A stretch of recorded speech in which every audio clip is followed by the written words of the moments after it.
माझी वाणी पुरत नाही म्हणतात. काय वानो आता न पुरे वाणी. मी किती वर्णन करू,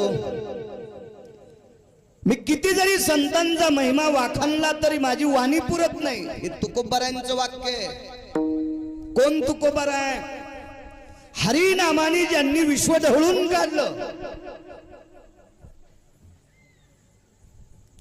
भक्तीची पताका ही नामस्मरणाची गुढी, ही नामस्मरणाची खान या भारत देशाच्या बाहेर सुद्धा ज्यांनी उघडली. एवढं भक्तीचं भांडार आणि एवढा मोठा टोकाचा गाढा व्यासंग असताना तरी पण तुकोबाराय म्हणतात संतांची महती वर्णन करत असताना माझी वाणी पुरत नाही. गिरगावकर किती पिटला हाती. काय वर्णन करणारे मी संतांची महती. तुकोबाराय म्हणतात माझी वाणी पुरत नाही. याच्याकरता मी एकच ठरवलंय, मस्तक चरणी ठेवी तसे. त्या संतांच्या पायावर डोकं ठेवणं हेच मला उचित वाटतंय. हा पहिल्या कडव्याचा अर्थ. दुसऱ्या कडव्यात दृष्टांत दिला. थोरी व सांडिली आपुली परिशे, नेने शिव कैसे लोखंडाशी. परिसा लोखंडाला चिटकल्याच्या नंतर त्या लोखंडाचं सोनं करतो. ही परिसातली ताकद आहे. पण परिसा असं कधीच म्हणत नाही की मी लोखंडाला चिटकल्याच्या नंतर सोनं होतंय म्हणून त्या लोखंडाच्या मी जवळ जाणार नाही. थोरी व सांडलेली आपुली परिसे. थोरी म्हणजे मोठेपण. परिसानं आपलं मोठेपण फेकून दिलं आणि लोखंडाला जाऊन चिटकलं आणि त्याचं सोनं केलं. तशी संतांची व्याप्ती आहे. अज्ञानी माणसाच्या जवळ संत जातात, त्याला सुज्ञ करून सोडतात. नालायकाच्या जवळ संत जातात, त्याला ज्ञानी करून सोडतात. आपण सारिखे करीती तात्काळ, नाही काळ वेळ तया लागे. मूर्ख माणसाच्या जवळ कसं जाऊ आणि त्या मूर्खाला मी ज्ञानी कसं करू, असं मोठेपण संत फेकून देतात आणि त्या मूर्खाला ज्ञानी करतात. मूर्खाला. तिसऱ्या कडव्यात जगाच्या कल्याणा संताच्या विभूती, देह कष्टविती परोपकारे. संतांचं जीवन हे विश्वाच्या कल्याणा करत आहे. तुम्ही आम्ही किती जरी हुशार झालोत, किती जरी मोठे झालोत, तर आपल्या संसाराकरता आपलं हुशारपण आहे. आपल्या संसाराकरता आपण मरतो, मुलाबाळांकरता आपण रान रान राबतो. संतांचं ती नाही. जगाच्या कल्याणा संताच्या विभूती. ज्ञानोबाराय असतील, तुकोबाराय असतील, नामदेवराय असतील, चोखोबाराय असतील, नाथबाबा असतील, सावता महाराज असतील, शेना महाराज असतील, रविदास महाराज असतील, कबीर महाराज असतील, मीराबाई असेल, जनाबाई असतील, मुक्ताबाई असतील, सखुबाई असतील, हे सर्व अष्टादश संत जगाच्या कल्याणाकरता झिजले. देह कष्टवेते परोपकारे. माऊली महावैष्णव ज्ञानोबारायांनी ज्ञानेश्वरी लिहिली. काय त्यांचे वंशज वाचतात का? कोणे पाठीमाग? आपल्या करता. श्रीमंत श्री जगद्गुरु तुकोबारायांनी 4092 अभंगाचा गाथा केला. तुमच्या माझ्यासारख्या पाप्याचे माथे दुरुस्त करण्यासाठी केला. काय स्वार्थ होता त्यांच्यासाठी? त्यांनी दगड लोकांनी मारले, काठ्या मारल्या, शेण फेकून मारलं, वाटेल ते त्रास दिला. माऊली महावैष्णव ज्ञानोबारांच्या झोळीत शेण टाकलं, तरी पण तुमच्या आमच्या करता ग्रंथ संपदा करून ठेवली. देह कष्टविते परोपकारे. या विश्वाच्या परोपकारा करता देह कष्टविला. भूताची दया हे भांडवल संता. भांडवल म्हणजे संपत्ती. आपली संपत्ती काय योगेश? इटाच्या भट्ट्या किती काढायच्या? नाही आणत मी बी त्यातलाच. जमिनी किती घ्यायच्या, ऊस किती लावायचा, उत्पन्न किती काढायचं, बंगले किती बांधायचे, किती प्रॉपर्टी वाढवायची, हे आपलं भांडवल आहे. संतांची श्रीमंती माहिती. भूताची दया हे भांडवल संता. दुसऱ्यावर दया करणं हे भांडवल, ही श्रीमंती संतांची आहे. आपुली ममता नाही देही. स्वतःच्या देहावर एक तिळ मात्र महत्ता नाही. मला तर घाम यायला सुरुवात झाली की कूलर आलं. त्यांनी डोंगरात भजन केले, वाघिणी शिविनी जण गेल्या, कधी कधी 2-2 4-4 दिवस भाकरीचा कण खाण्यासाठी नाही, अशा ठिकाणी देहावरची सगळी ममता फेकून दिली आणि तुमच्या आमच्या करता ग्रंथ संपदा केली. आपुली ममता नाही देही. शेवटच्या कडव्यात तुका म्हणे सुख पराविया सुखी, अमृत हे मुखे स्रवतसे. कशात सुखे संतांचं? आपल्या सुखात आणि संतांच्या सुखात मानण्यात फार मोठा फरक आहे. आपला मुलगा नोकरीला लागला की आपल्याला सुख वाटतं. आपल्या मुलांना 10-5 हजार रुपये घरी आणले ते चोरून का आणीन, पण आपल्याला ते सुख वाटतंय. तसं नाही संतांचं. दुसऱ्याच्या मुलानं श्रीमंती कमवली की आपल्या पोटात डब्बा उठतो, एखाद्यानं बंगला बांधला की आपल्या पोटात डब्बा उठतो. संतांचं तसं नाही. तो का म्हणे सुख पराविया सुखी. हे विश्व सुखी असलं की संत सुखी होतात, संत सुखी असतात.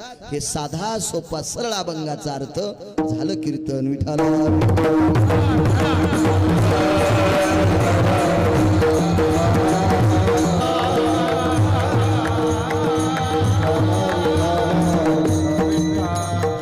कायवानो आता न पुरे ही वाणी. कडक करायचा आवाज आता. मस्तक चरणी ठेवितसे. मोठ्या श्रद्धेने मोठ्या अट्टहासाने चालत असलेला अखंड हरिनाम सप्ताह ज्ञानदान अन्नदान सोहळा. अशा परम पावन ज्ञानदान अन्नदान सोहळ्यामध्ये माझ्यासारख्या अल्पज्ञानी व्यक्तीचा आजचा सेवेचा योग आहे. सेवा नाही म्हणताय, सेवा त्या कीर्तनाला म्हणावं लागतंय. हार सुद्धा घ्यायचा नाही, बुक्का सुद्धा घ्यायचा नाही, नारळ सुद्धा घ्यायचं नाही. त्याचं नाव सेवा. पाकिट घेणारा जर सेवा म्हणत असेल तर तो नालायक आहे. विठाला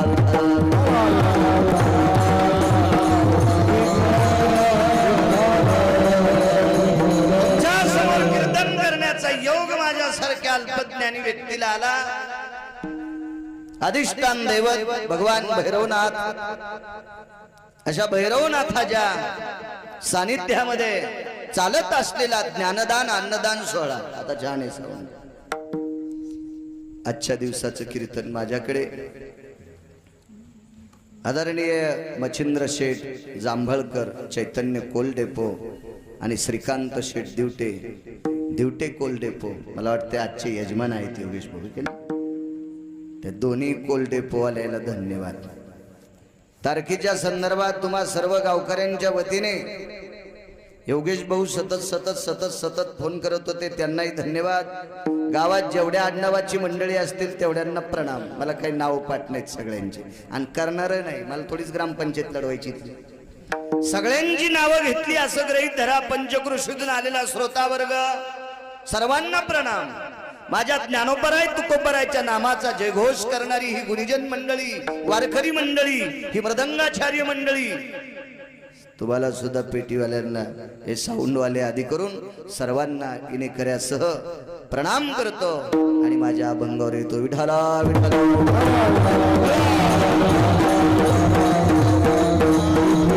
असं का म्हणतात की तुकोबराय संतांची महती वर्णन करत असताना माझी वाणी पुरत नाही? असं काय संतांकडे की ज्यार ते तुकोबराय म्हणतात माझी वाणी पुरत नाही? तुकोबरायांची वाणी किती पवित्र होती. ज्या वाणीनं विटेवरच्या मालकाचं भजन केलं ती वाणी इतकी पवित्र झाली, इतकी पवित्र झाली, ते शरीर इतकं पवित्र होतं की त्या व्यक्तीचं नाव घेतल्याच्या नंतर यमाचं धोतर फाटत होतं.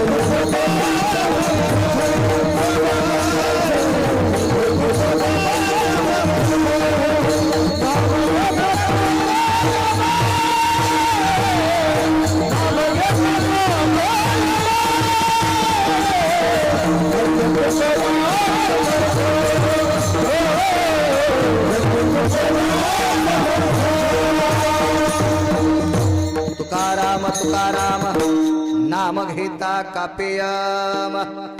श्रीमंत श्री जगद्गुरु तुकोबारायचं नाव घेतल्याच्या नंतर यमाचं धोतर सुटत आहे. ही ज्यांच्या नावात ताकद आहे त्या तुकोबारायांचा अधिकार किती मोठा असेल. नुसतं धोतर फाटत नव्हतं यमड्याचं. काळ गुलाम सलाम तुकया घरी राबतसे. तुम्हा मला खाणारा यम तुकोबारायच्या घरी काम करीत होता. काम काय व्याप्ती असेल तुकोबारायांची. तुम्ही आम्ही सगळी मोक्षासाठी बेजार आहे आणि मोक्ष तुकोबारायच्या घरचे भांडे घासीत होता.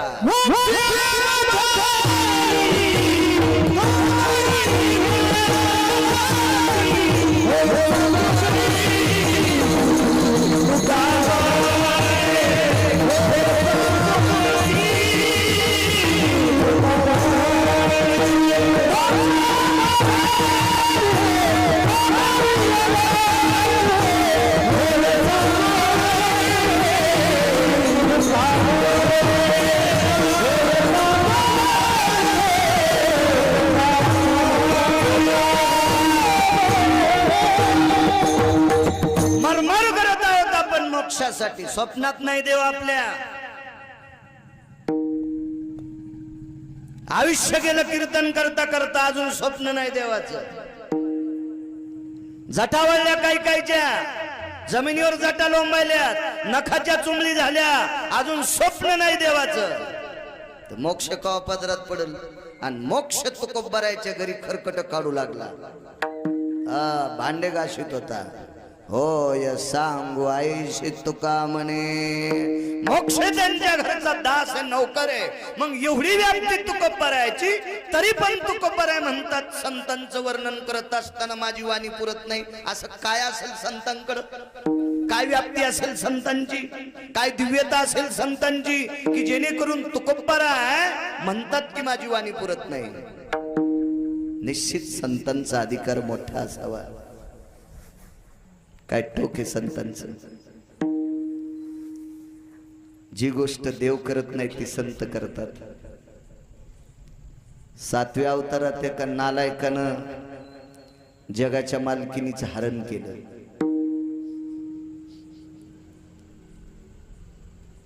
तर पंढरपुरातल्या मालकाचा 7वा अवतार म्हणजे रामप्रभूंचा अवतार. त्या मालकाने आणि एक दुसरे लहाने मालक होते शेषशाही लखनलालजी. या दोघांनी विचार केला रावण हाणायचा. टप्पूतच रावण उडवायचा. संतांची व्याप्ती किती मोठी आहे सांगू. या जगातला एक नंबरचा संन्यासी मारुतीराय. त्या मारुतीरायने भगवान प्रभू रामचंद्राचे पाय धरले. डोळ्यातून खळा खळा पाणी आलं. सांगितलं देवा आपला आणि रावणाचं भांडण फक्त सीताई साहेबांकरता आहे. रावणानं जर सीताई साहेबाला परत केलं तर युद्ध कशाला करायचं. खून हाना माऱ्या रक्तपात कशा करता करायचं प्रभू. हे कशा करता करायचंय. विश्वाच्या मालकाला बुद्धीचे डोस देण्याची ताकद ज्यांच्या ते संत आहेत. म्हणून शिष्टाई करता माणूस नाही पाठीला. आणि नशीब प्रभू रामचंद्राचं चांगलं लक्ष्मणाच्या व्यतिरिक्त सोबत एकही माणूस नव्हता. माणूस जर असता तर रावण प्रभू रामचंद्र जिंकले नसते. रावण जिंकला असता. कारण माणसं एका रात्यात फुटत येत. 4-2 माणसं जर प्रभू रामचंद्रा सोबत असते तर लागलीच रावणाला भेटले असते. मला पण म्हणले असते 100 घर सोन्याचे आम्हाला देऊन टाक. रामाच्या कुठं कुठं दुःख नसायचं आम्ही तुला सांगतो. इतकी चित्र जात माणसाची. एकही माणूस सोबत नाही. शिष्टाई करता वानर पाठीलं. अत्यंत विद्वान त्याचं नाव अंगद. आणि मारुतीरायकांना सांगितलं होईल तिथपर्यंत समजून सांग. युद्ध मिटवायचं कर. युद्ध वाढवू नको. होईल तिथपर्यंत गुन्ह्या गोविंदानं मिटलं पाहिजे अशी तुला माई विनंती आहे. मारुतीरायचं दर्शन घेतलं ना अंगद गेला. रडा अंगद रावण्यापाशी. रावण्यात म्हणत असतो मी त्याला रावण म्हणत नाही. मी 24-25 लोकायला आवाजाव कधीच म्हणत नाही. ते लय हलकट होते. विठाला विठाला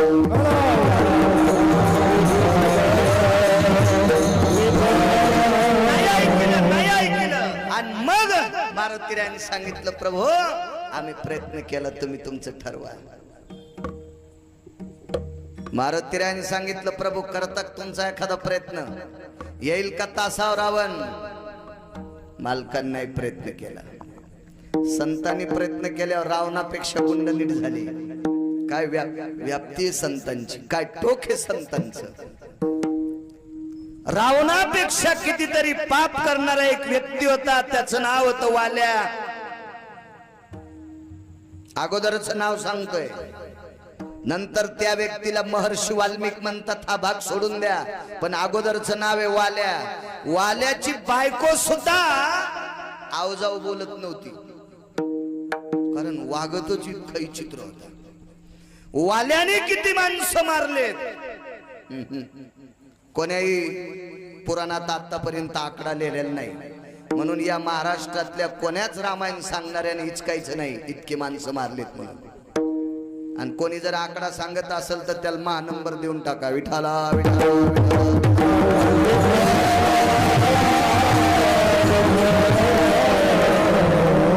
एवढा मोठा पापी, एवढा मोठा पापी की त्या पापानं वाल्याच्या मागच्या 7व्या पिढीतला एक व्यक्ती वैकुंठात गेलता. इतकं पाप वाढलं वाल्याचं, इतकं पाप वाढलं की त्या पापानं वैकुंठात गेलेला पूर्वज पुन्हा 3 नंबरच्या नरकात पडला. म्हणून आपल्या कुळात जन्माला येणारी अवलाद जर चांगली जन्माला आली तर पितर सुखी होतात. आणि सुखी झालेले पितर असताना अवलाद जर खराब जन्माला आली तर पितर दुःखी होतात. म्हणून तर कुळात सात्विक जन्माला आलेल्या मुलांसाठी पंढरपुरातला मानव आनंद व्यक्त करतो. कुळी कन्या पुत्र होती जे सात्विक, दयाचा हरीक वाटे देवा. कुळात चांगली लेकरं जन्माला आली की पंढरपुरातल्या मालकाला आनंद वाटतो, आनंद वाटतो. एवढा हलकट वाल्या, इतका हलकट वाल्या, मागच्या 7व्या पिढीतला एक व्यक्ती 3ऱ्या क्रमांकाच्या धप्पातात पडला. तिथून पितर शाप देत होते, शाप. किती नालायक आमच्या कुळात थुकत होते, पितृलोकातून थुकत होते. इतका वाल्या चित्र. त्या वाल्याचा महर्षी वाल्मिक झाले. किती मोठं टोक गाठलं सांगू तुम्हाला. पंढरपुरातला मालक 7व्या अवतारात वाल्मिकानं जसं लिहिलंय तसंच वागला. हायकार पुरावा.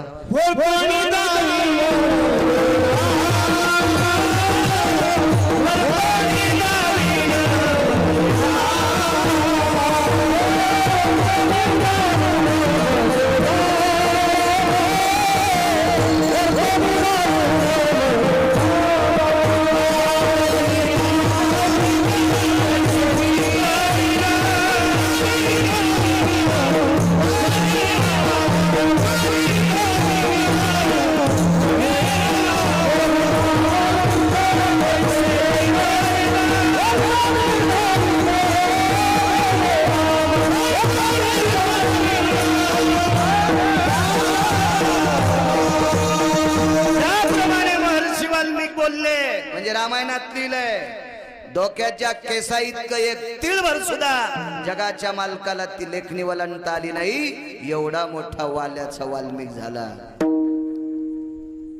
तुम्हा आम्हाला शंका आली असेल, नवल नाही. ज्यानं तुम्हा आम्हाला जन्माला घातले तो विधाता सत्यलोकाचा मालक ब्रह्मदेव, त्याला शंका आली मी थोडस पाप केलं तर मग मंदिर जगात नाही. आणि यानं इतके माणसं मारले, किती माणसं मारले त्याची. आणि पुन्हा वाल्यानं गरीब माणसं मारलेत नाही. योगेश, गरीब माणसं मारल्यावर पैसे असतात का त्याच्याकडे? ज्याच्याकडे जास्त पैसे असे माणसं, ज्या महाराजाकडे भरपूर पैसे असेच महाराज आणले. कमी पैशावाले महाराज मारून काय भेटन त्याला? इतकी माणसं मारली तरी हा महर्षी कसा झाला? म्हणून सत्य लोकाचा मालक वाल्मिकांच्या आश्रमावर काय वानू आता न पुरे वाणी. असं काय संतांकडं की ज्यांचं वर्णन करत असताना वाणी टेकते, पुरत नाही वाणी. वाल्मिकाच्या आश्रमावर आल्याबरोबर विद्यार्थी खेळत होते. महर्षी वाल्मिकांचे विद्यार्थी होते. पाहिलं विद्यार्थ्यांनी, पहिल्यांदाच पाहिलं 4 तोंडाचं आणि 8 डोळ्याचं माणूस. कोण आपण? मी विधाता आहे. वसंती सत्या स्थितो अधिष्ठिता ममे वस्तित नामा विधान विधाता. मी सत्य लोकाचा मालक विधाता आहे. वसंती सत्यम भयंती ताना वास भवाति नवानि जायो ब्रह्मा सत्यं सत्यं वा ब्रह्मा सत्यं सत्यं वा चक्षो वेदाश्रदं शिरसा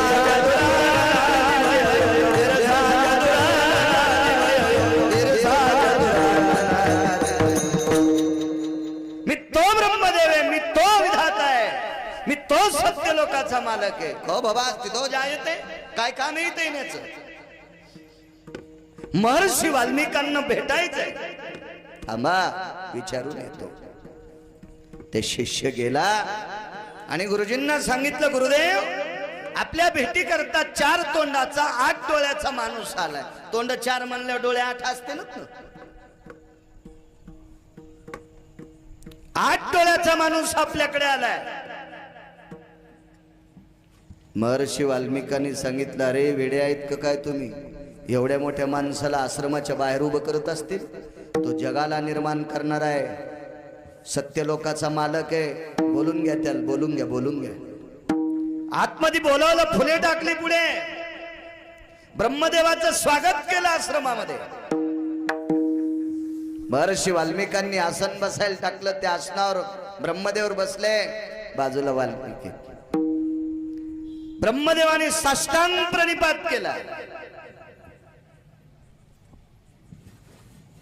ब्रह्मदेव संतांच्या पाया पडतात. हे मी सांगत नाही, निळोपरायांचं वाक्य. त्यांची या भेटीचे अर्थ ब्रह्मादिका पूज्य सकळ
निळोबाराय म्हणतात. निळोबारायांचं पुन्हा एक वाक्य, यमधर्म वास पाहे नित्य काळ मने धन्य वेळ भेटतीये. निळोबाराय म्हणतात, यम सुद्धा म्हणतो ज्या वेळेला मला साधू भेटेल ती वेळ धन्य. म्हणजे चांगली माणसं यमाल पण आवडतात, चांगली माणसं ब्रह्मदेवाला सुद्धा आवडतात. साष्टांग प्रणिपात ब्रह्मदेवाने महर्षी वाल्मिकाच्या चरणावर केला. विचारलं वाल्मिकांनी, विधाता वसंतीं सत्यम लोक वसंती स्थितानां चतुराननो. अबे तुम्ही आमच्याकडे आळशाच्या घरी गंगा यावी असे तुम्ही आमच्याकडे आले, काय काम आहे? ब्रह्मदेवाच्या 8 डोळ्यातून पाणी येत होतं. महाराज येण्याचं कारण सांगतो, पण तुमचे विद्यार्थी आहेत बाजूला. मथाऱ्यान नुसतं विद्यार्थ्याकर डोळे फिरले की पोरं उठून बाहेर गेले. ते का आपल्या महाराजाचे विद्यार्थी थोडेच होते? महाराजाला काजू आणले की तेच हाणते.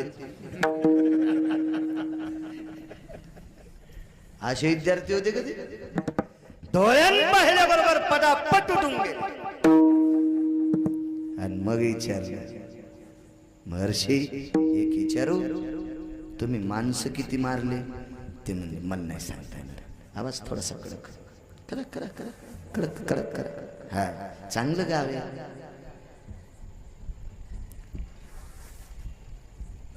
नाही सांगताय पाप किती झालं तर महर्षी वाल्मिकांनी सांगितलं पाप मोजायचं तराजू तुमच्याकडे, तुम्हाला कळलं नाही का मग किती पाप आहे. ब्रह्मदेव म्हणले मी 4 तराजू वापरले, तराजूच मोडून गेले. तुमचं पाप मोजता मोजता तराजूच मोडले. तुल्याम पापा यमधर्मास्तिजायते ब्रह्मकन्या यज्जायते लिखानाम तुच्छस्थितो. तुम्ही केलेलं पाप सरस्वतीला लिहिता आलं नाही, तुम्ही केलेलं पाप मी केलेलं तराजूत मोजता आलं नाही, इतकं पाप आहे. महर्षी म्हणले मला कशाला विचारता किती माणसं मारली. मी विचारण्याचं कारण वेगळं, राग येऊ देऊ नका तुम्हाला. मी थोडस पाप केलं तर मग जगात मंदिर नाही, फक्त पुष्करला झालंय. फक्त पुष्करला मंदिर आहे ब्रह्मदेवाचं, कुठंच नाही. ते बी का झालंय ते नामदेवरायाच्या एका दुसऱ्या अभंगात वर्णन.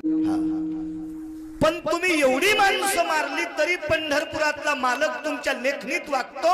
तुम्हाला वाल्याचे महर्षी वाल्मिक म्हणतात लोक. ही कृपा कोणाची, ही काय साधना आहे, काय केलं तुम्ही. तर महर्षी वाल्मिकांनी सांगितलं ब्रह्मदेवा मागच्या पर्णकुटीत चला. तर मागच्या पर्णकुटीमध्ये व्याघ्रांबर होत.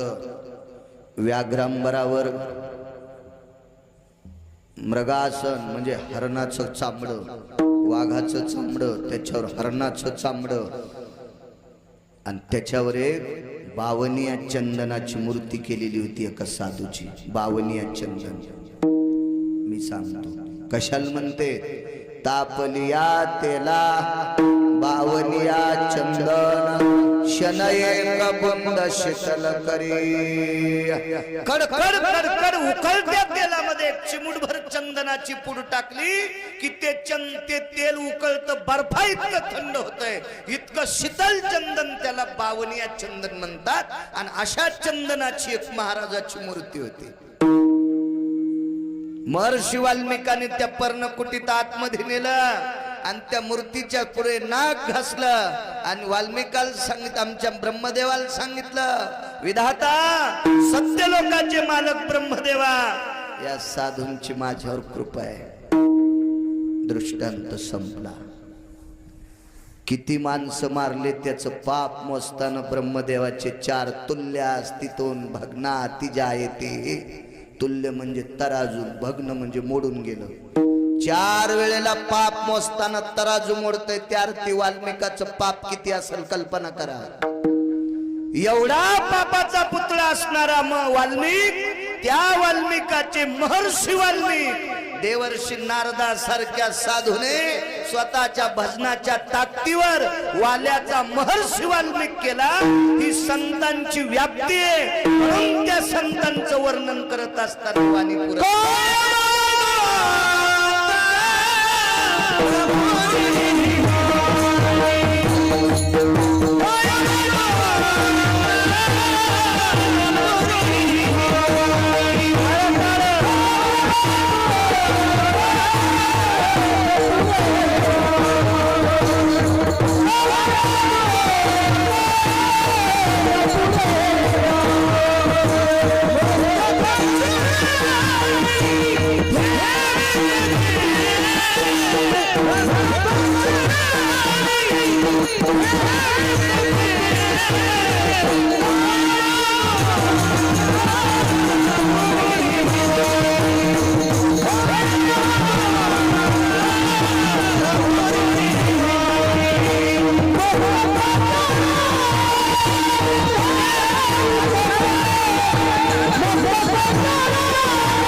पाप धुतल्या जाते.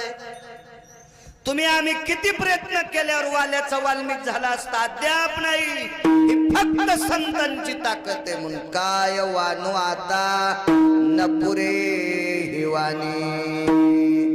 व्याप्ती आहे संतांची. वरच्या खुर्चीवर बसलेल्या एका राजानं पाप केलं. उदाहरण क्रमांक 2. 2 लोकांच्या पापानं देशावर संकट येत असतंय. एक राजा आणि दुसरा आध्यात्मिक शक्तीतले लोक.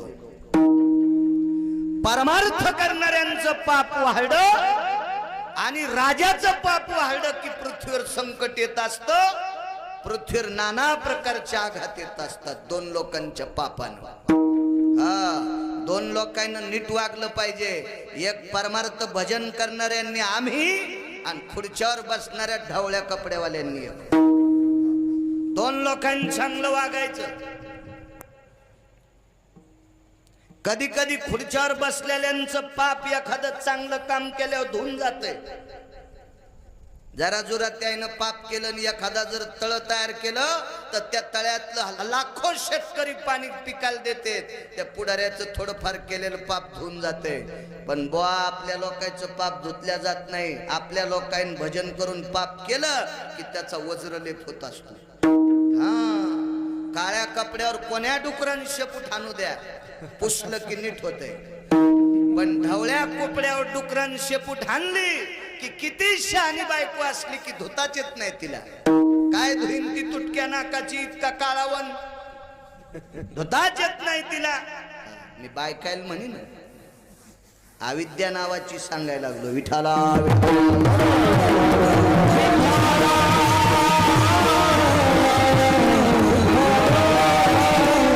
संप्रदायातल्या माणसांनी नीट वागायला पाहिजे.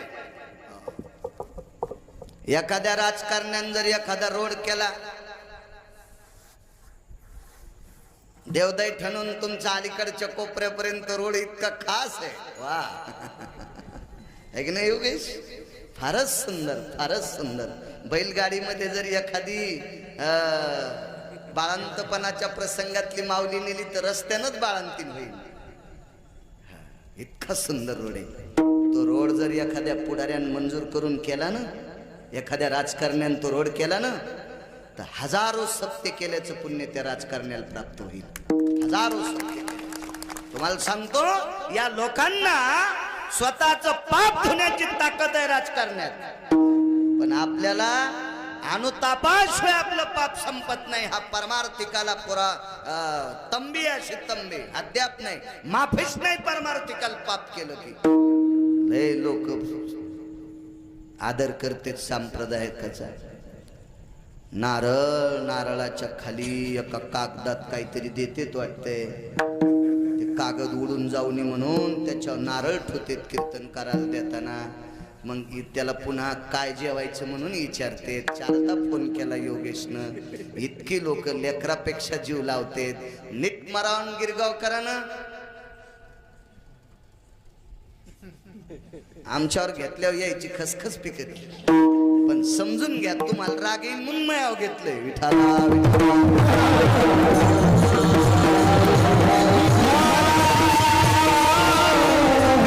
लोकांनी पाप केलं की पाप वाढत असतंय. वरी बसलेले 222 ज्याच्याकडे काम होते त्यानं पाप केलं. मला वाटतं खालच्या राजकारण्याकडे एकच पद असते.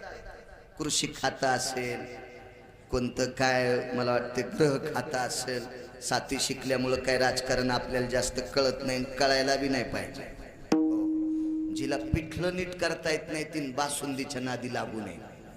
आपल्याला पिठल्याचेच गोळे फुटणं तर कशाला बासुंदी इचकायची. आपण ग्रामपंचायतचा सदस्य व्हायची लायकी नाही तर आपण कशाला मोठ्याला राजकारणाची वाभाडे काढायचे लायकी आहे का आपली? ही राजकारणातली लोक ज्ञानोबरायच्या उक्तीनुसार येणारा माझी राजा आणि तो विशेष भूती जाण माझा, ते भूती असते ते लोक. असो त्यावरी 222 एका खुर्चीवरल्या माणसाच्या हातात काम होते. त्याचं नाव होतं देवेंद्र, त्याच्या बायकोचं नाव होतं शची, त्याच्या मुलाचं नाव होतं जयंत, त्याच्या मुलीचं नाव होतं जयंती. काय वानवात न पुरेवानी. श्रीमंत राजा, काम 6 चुकीचे केले. 6 ह्या चुकीच्या कामामुळे तिथं जे अन्न म्हणून खात होते ते सडून गेलं. तिथं गहू, ज्वारी, बाजरी, तांदूळ, तुरी असं काही नव्हतं. तिथं 5 प्रकारचे अमृत होते. एक अमृत तृष्णा निहार हितार्थाया, म्हणजे तहान भागण्यासाठी एक अमृत. सुधा निवारण हितार्थाया, सुधा म्हणजे भूक घालवण्यासाठी एक अमृत. आणि 3 अमृत कशासाठी पित होते ते भागवत वाचा, लक्षात येईल तुमच्या. काय सगळ्या गोळ्या एका टायमाला दिल्या की रिॲक्शन येत असते. ते चक्रा येत असतात, नाही तर अंग सुजतंय, अंग खाजवतंय, म्हणून शहाणा डॉक्टर एकच गोळी घ्या म्हणत असतो. हे 2 अमृत ऐकले पण झाले, 3 पुन्हा कधी पाहू आता. हे 5 प्रकारचे अमृत खराब झाले. प्रजा ठन ठन ठन ठन बोंबलत होती. अमरपुरी भयो दिनत्रया भोक्तम निहाय हिताय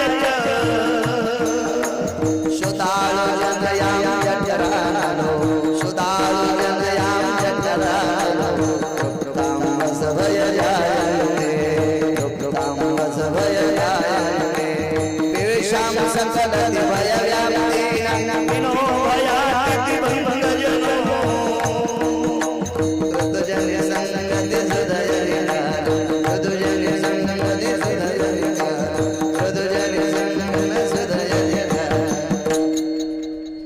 हे 5 प्रकारचं अमृत खराब झाल्यामुळे ठन ठन ठन ठन प्रजा बोंबलत होती. काय खावं राजा, काय प्यावं राजा, काय खावं राजा, हैराण हैराण राजा. हे अमृत शुद्ध होण्यासाठी त्या राजाने दिव्य असे विद्वान आमचे लोक बोलवले. विद्वान ज्यांची जीभ केळीच्या पानासारखी पातळ होती, ज्यांच्या जिभेचं टोक सुईच्या आणि सारखं टोकदार होतं. पाणिनीचे सुक्त म्हणत असताना वाहत्या घोड नदीचं पाणी थांबत होतं. इतके गोड स्वर म्हणणारी माणसं अशी तिथं यज्ञाकरता आणली. यज्ञ इतका मोठा केला की तुमच्या लहानशा वड्याला 2-2.5 महिने जितकं पाणी वाहतंय तितकं तूप टाकलं यज्ञात, पण अमृत शुद्ध नाही. काय वानवातन पुरेवाणी, काय ख्याती संतांची. नाही झालं अमृत शुद्ध. वाटेल ते प्रयत्न केले. सगळ्या 33 कोटी देवांचे गुरुवर्य बृहस्पती महाराज हे सुद्धा हैराण झाले. योगी, जपी, तपी, संन्यासी, अनुरागी सगळी माणसं आमंत्रित केली त्या परिघ्याच्यातले. काही उपाय नाही. शेवटी एक 6व्या क्रमांकाचा संन्यासी आला. मगाशी चरित्र सांगितलं त्या संन्याशाचं, देवर्षी नारद असा 6व्या क्रमांकाचा महान नामधारक भजनानंदी संन्यासी आला. आणि त्या संन्याशानं 33 कोटी देवांचा राजा देवेंद्र इंद्र त्याच्या कानात एक सुखवार्ता सांगितली. राजा, हे अमृत जर शुद्ध करायचं असेल तर पंढरपूर नावाचं गाव आहे, त्या गावाच्या बाजूला मंगळवेढा नावाचं गाव आहे. आणि त्या मंगळवेढ्यामध्ये एक निष्ठावंत वारकरी आहे. त्या वारकऱ्याच्या घरी गेलं की अमृत शुद्ध होतंय. पण परिस्थिती सांगू का तुम्हाला, या काळात पैसा कोणाकडे जास्त आहे, लोक त्याच्या पुढे वाकत आहेत. आखी ज्ञानेश्वरी पाठ करू द्या एखाद्यानं, त्यानं पायी येऊ द्या, लोक त्याला आथुरणाच्या खाली जेवायला बसित. इतकी रगील जात झाली. आणि ज्याला हरिपाठ पाठ नसू द्या त्यानं 30-40 लाखाच्या गाडीत येऊ द्या. महाराज आले बाबा, महाराज आले. अरे सुंबळ्या, त्याचा हरिपाठ रिवस आहे. फक्त ते साखरेच्या पोत्यातला मुंगळा आहे, कळालं ना.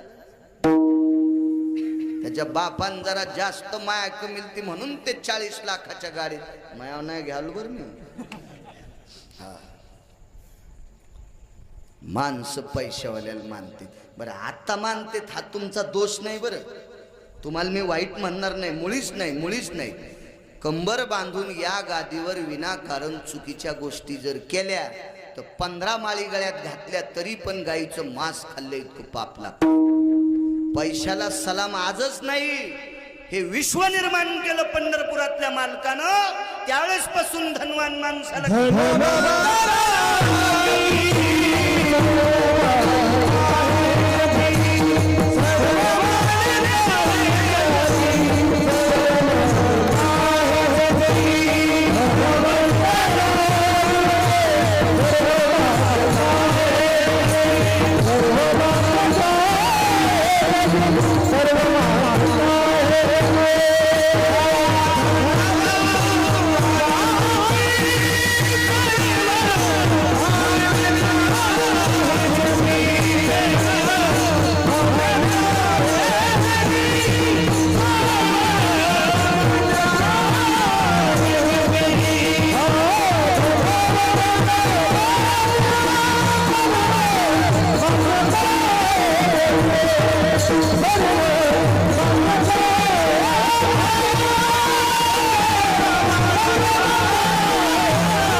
सर्व मान्यता आहे जगी. पैसा जवळ असला की जगात त्याला किंमत आहे. तुम्हाला कळेल, रुचेल, पचेल असं एक उदाहरण सांगू. पैशावाला माणूस जर मेला त्याच्या मातील पैशावाले लोक जातील. हे तर तुम्हाला कळत आहे का नाही? श्रीमंत माणूस गेला की त्याच्या मातीला गरीब जात नाहीत असा विषय नाही, पण श्रीमंत जातेतच. आणि श्रीमंत माणसाच्या मातीला गेलेले श्रीमंत मसन वाट्यात पण खाली बसत नाहीत. मी श्रीमंताच्या मात्यात टीव्हीत पाहिल्या, तर त्यांच्या मातीला मौतीला गेलेली माणसं मशानभूमीत पण सोपे असते. मी मंच तर सांगत नाही. धनवंता लागी सर्व मान्यता आहे जी. म्हणून मला असं वाटतंय महाराजाच्या उक्तीनुसार तरुणांनी काम केले पाहिजे. जे वाटेल धंदा येईल, कोणी नोकरी असेल, शेती असेल, व्यापार असेल, काय काय काय, कोणी राजकीय क्षेत्रात असेल, सामाजिक क्षेत्रात असेल, कुठल्याही क्षेत्रात तरुणानं पडायचं आणि आपल्या पोटाच्या खळगीपुरतं काम करायचं. हरि का नाम पेट का धंदा न करे व मूर्ख अंधा. पोटासाठी जो काम करीत नाही महाराज त्याला मूर्ख अंधा म्हणले. आंधळा माणूस आहे तो, आंधळा. काम करायलाच पाहिजे. जो आपल्याला उद्योग येईल ते द्रव्य जोडायचं. पैशावाल्याला किंमत आहे. श्रीमंत राजा नाव सांगितलं नारदानं मंगळवेढ्यामध्ये. चोखोबाराय नावाचे वारकरी आहेत, त्याच्याकडे गेले की तुमचं अमृत शुद्ध होईल. काय वाण वाताना पुरे वाणी. 33 कोटी देवाचा राजा इंद्र. त्याने विचार केला त्याला घर कस काय? झोपडे. झोपड्यात बसायला काय? काहीच नाही. खाला काय? लोकांनी दिलेलं ताकन शिळ्या भाकरी. इंद्र म्हणला मी सोन्याच्या नगरीत राहतो आणि एवढ्या मोठ्या श्रीमंत राजानं दुसऱ्याच्या शिळ ताकन शिळ्या भाकरी खाणाऱ्या महाराजाची तर मी कसं जाऊ? नारद म्हणले मरण नको जाऊ, तर मग हे अमृत नाही शुद्ध होणार. आणि इंद्राला अहंकार येऊ नये असं काय नवले. आमच्या इथे एका पोराचं लग्न होतं.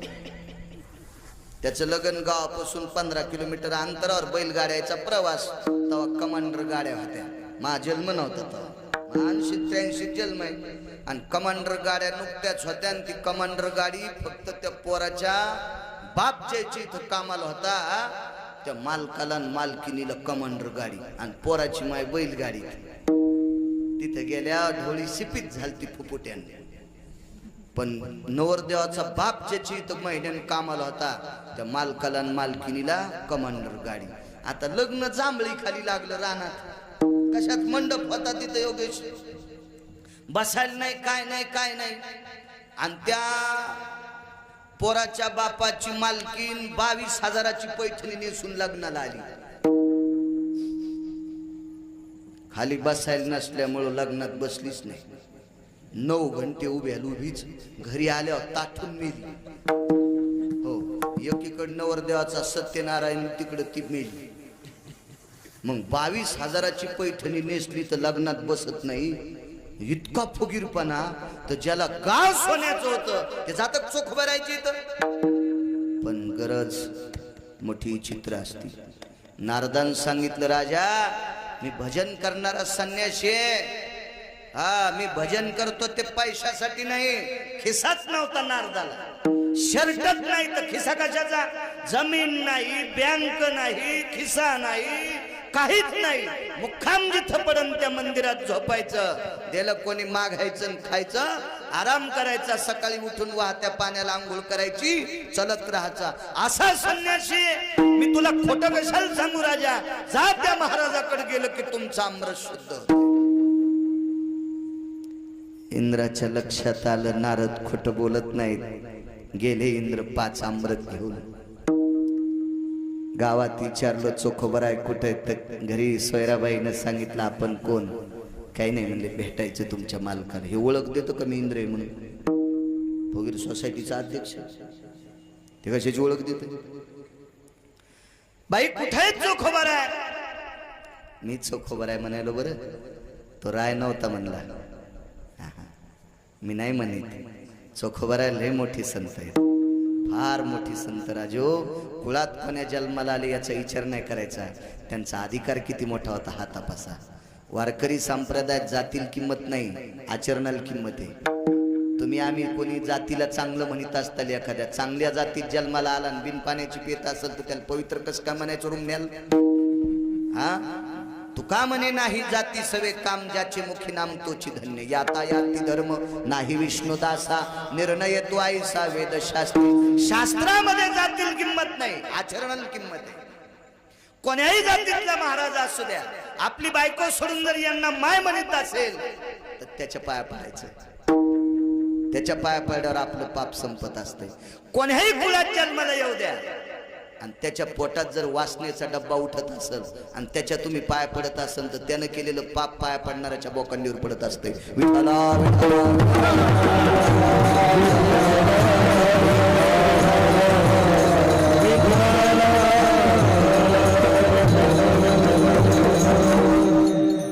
म्हणे इथून काही अंतरावर लिंबाचं झाड आहे. चंद्रभागेच्या तीरावर त्या झाडाखाली आमचे मालक भजन करते. बसले विमानात. पुष्पक नावाचं विमान होतं, ते कोणाला दिसत नव्हतं. गेले पाहिले लांबून चोखोबराय, गुडघ्या इतकं धोतर होत. एका धोतराचे 3 तुकडे. चोखोबरायला धोतर देत होती बहीण, श्रीमंत बहीण होती. त्या बहिणीचं नाव होतं निर्मळा. मेहुणा राजा गाव होतं विदर्भामध्ये. मेहुणा राजा नावाचं गाव आहे. तिथं शासनाने आता चोखोबरायचं मंदिर बांधण्यासाठी 4.5 कोटीचा निधी दिला. त्या परिसरातल्या राजकारणी माणसांनी भांडून निधी आणला. हो, महाराज किती जरी भांडले तर निधी मिळत नसतोय. राजकारण्यांना त्याला 4.5 कोटीचा निधी. आपण हार घातला नाही का त्या पुढाऱ्याला, तर ते म्हणले महाराज तुम्ही परभणी जिल्ह्यातले, आम्ही विदर्भातले, तुम्ही हार कस काय घातला? म्हणलं दादा तुम्ही भांडल्यामुळे आमच्या चोखोबरायचं मंदिर होतंय, तुमची कृपा आहे, तुमची कृपा आहे. हार घातला मी त्यांना. श्रीमंत बहीण नाना चोखोबरायला झोपडवत राहिला, पण चोखोबरायच्या बहिणीच्या बैलगाडीला सोन्याच्या शिवळा होत्या. टकल्या सोन्याच्या शिवळा होत्या. काय श्रीमंती असेल. दिपाळी बहीण आली, भावाला म्हणायची दादा हे मी आणलेला धोतर जोडा राखी समजून सब घेत जाय. चोखोबराय म्हणायची ताई बहिणीच्या घरचं भावान घेत जाऊ नये.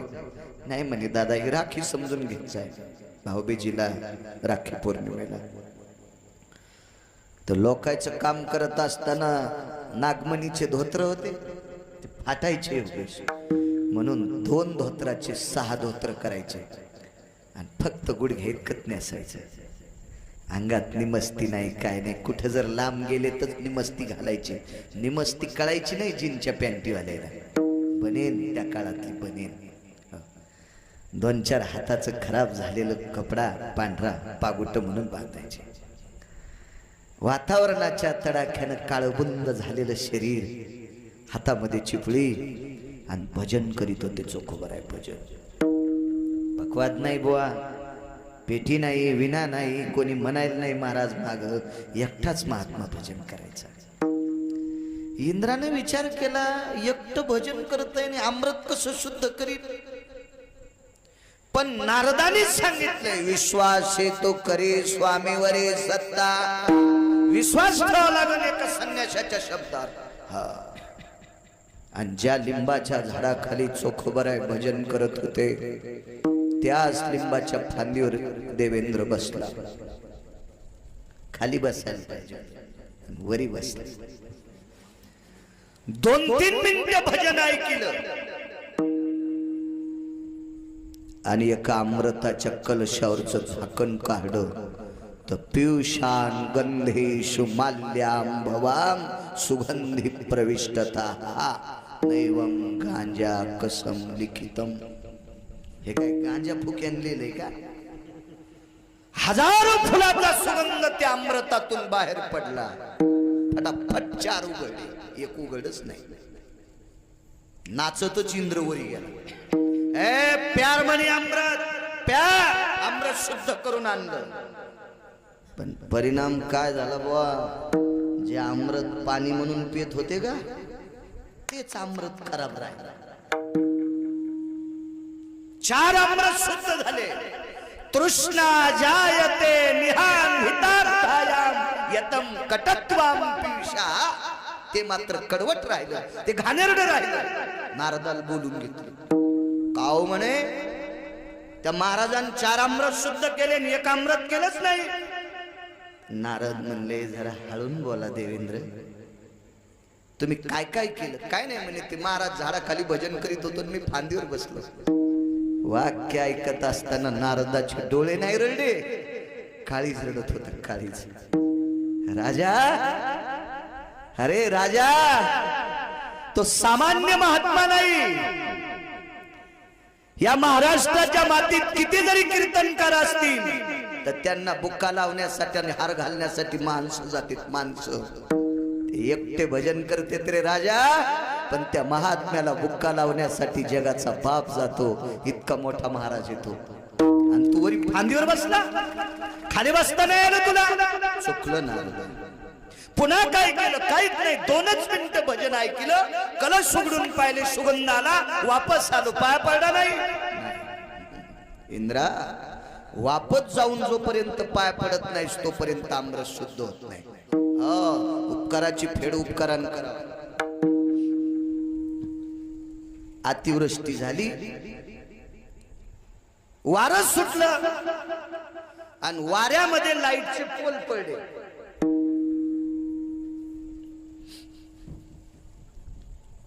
दापाच खेड्यामध्ये अंधार. सगळी लोक महसूलला तालुक्याच ठिकाणी गेले. सांगितलं आम्ही दळणं कशा दळायचे, गिरण्या बंद येतात, मोठारी बंद, काय कशी उपजीविका करायची, तात्काळ लाईनची व्यवस्था करत. इतक्या लवकर पोलू बेवत नाही म्हणून महसूल खात्यानं काही इंजिनियर नेमले इलेक्ट्रिक मधले आणि त्यांना सांगितलं हे रस्त्यानं मोठा हायवे जातोय, इतक्यापुरती तुम्ही अंडरग्राऊंड लाईन करा. खालून अंडरग्राऊंड म्हणजे खालूनच ना. मी 7वी शिकलो पण तुमचं ऐकून ऐकून काही काही इंग्रजी शब्द यायले. 4-5 इंजिनियर नेमले.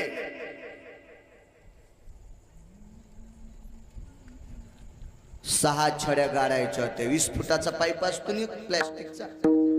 6 म्हणजे 6 जोड्या किती फूट आले? 120 फूट त्या छड्या गाडायच्या. JCB आणली, त्या छड्या आणल्या, सुलोचनचं डब्बा आणलं, JCBन चरख आणला, छडील छडी सुलोचननं जोडली आणि छड्या गाडून टाकल्या.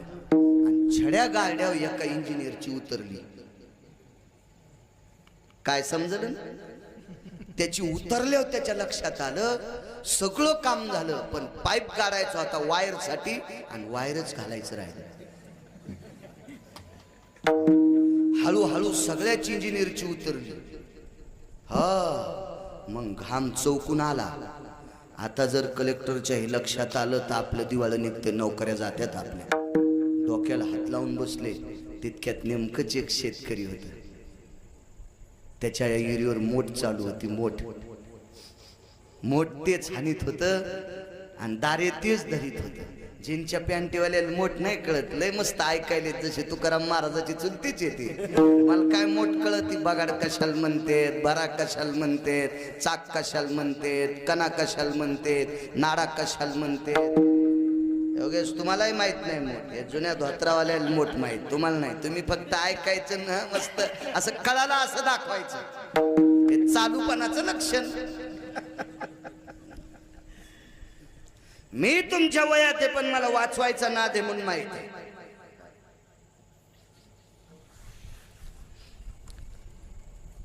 त्या शेतकऱ्यानं मोठ बंद केली, बैलाला चारा टाकला, खोरं ठुलं, जांभळी खाली जेवायला आला आणि तितक्यात पाहिले काय माहित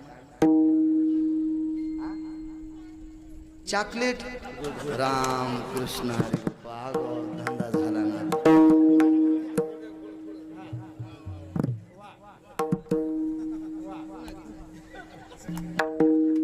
येतो माया संग पोरगी एक पोरग. ए अरे इकडे इकडे, ए इकडे बाप्पा, काय नशिबाने हे आमदार होतं का नाही मोठं झाल्यावर.